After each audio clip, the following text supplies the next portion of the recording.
Good morning, everybody. Mike with the Haunted Library. Hey, I have two ex-girlfriend stalker stories that I'm going to separate into two videos. One today, one tomorrow. That makes it easier on me because it's less of a continued read. I'm still figuring out my software for Audacity as far as the editing process when I spoof a word. I try to get as perfect as I can, but they're never perfect. It's just a little bit easier on me when I separate the stories when there's two into one. So I apologize for the inconvenience if that's a problem. You will expect one today, this one of course, and then one tomorrow. So without further ado, let's get started with the first. I've wrote both of these. Two ex-girlfriend stalker stories. My story starts when I was 21. Christy, pronounced with a K, was probably my second true real relationship at that point.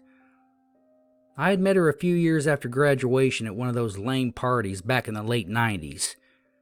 She was a pothead and into some drugs that I didn't care for, but regardless, we hit it off and she seemed to have everything going for her in life despite her little drug habit. She was a bit older than me, 25, and she'd admitted to me that she liked younger guys anyways. Hey, she'd even dated some before me as young as 19. She must have liked what I had to offer because within a month she was asking me when I was going to buy her an engagement ring. Looking back on it, I think she was serious, even though at the time I took her for joking. At first, I thought that was funny and I kind of just shrugged it off. The relationship was casual. We would go to the movies once a week, spend a lot of time together alone. The bedroom life was amazing, and we were both very pleased in that respect. Now, I'm not gonna lie, she was about 5'10", dark hair with a bomb body. She had no kids, strangely. I was still immature at this age, and honestly, she could have had a better guy with a better job, with his life on track. But I don't think she cared about any of that. As the relationship began to progress through the summer, I think at this point we had been together about 4 months, she became more interested in being possessive and controlling. I guess she thought she could do this because I was younger. We didn't see eye to eye on certain things like me going out with my friends or me hanging out at raves and parties. She would give me shit about it, saying that I was immature and needed to grow up. That she needed me to act on an age level closer to hers. At first, I really tried, but I ultimately failed. I simply could not. I was not mature, period. And all I wanted to do was work my little 9 to 5, make some money for some alcohol, and have sex all weekend. I didn't have a care in the world back then. Well, Christy became obsessed with keeping me at home, or at least trying to. We were not living together, but she kept a close eye on me. One night, I went out with some high school buddies. It was not like I was doing anything wrong. I wasn't cheating or even flirting around, just hanging out with the guys.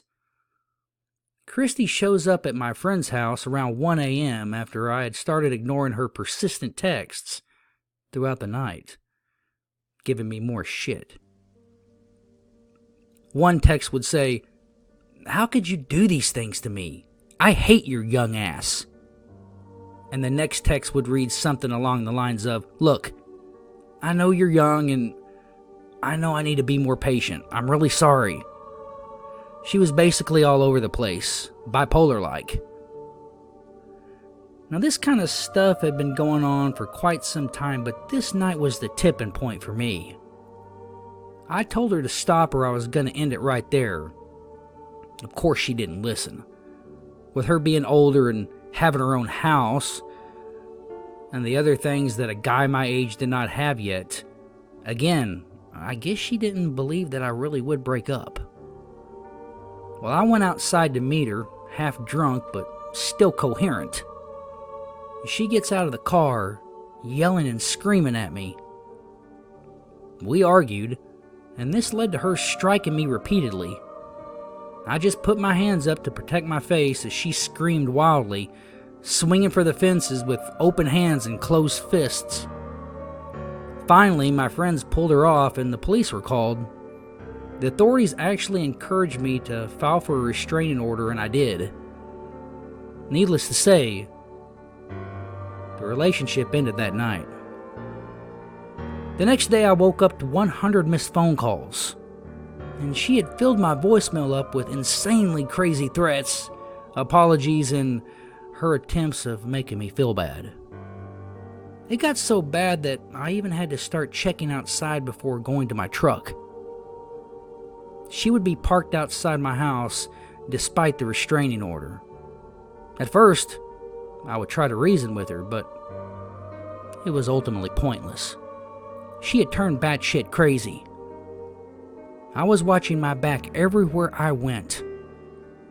I was stalked at work, at gas stations, at the ballpark, and at parties.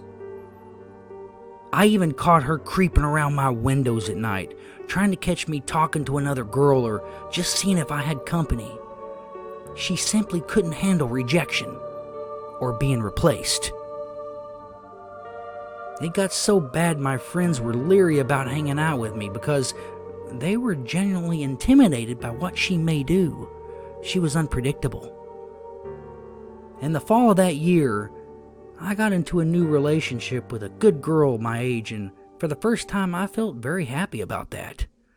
Unfortunately for me, this was enough to send Christy over the edge. She caught my new girlfriend out and beat the shit out of her. She wound up spending 3 days in the county jail for first-degree assault. I was lucky that my new girl didn't break it off right there because most girls would have. Trust me, you just had to be here and live this. It all came to a head when I had proposed to my new girlfriend and word had gotten back to Christy. My truck had been keyed and my girlfriend's car had been lit on fire. Finally, one Friday night in November, Tiffany and I walked out of my house around 9 p.m. to see Christy hanging from my front tree. She had hung herself with her own belt. My girlfriend screamed and I simply got sick and vomited. It's been 2 years. I've been in and out of counseling since. The physical part of the nightmare may be over, but I still have actual nightmares. The nightmares of her stalking me and the look on her face as she hung from the tree will haunt me until I die.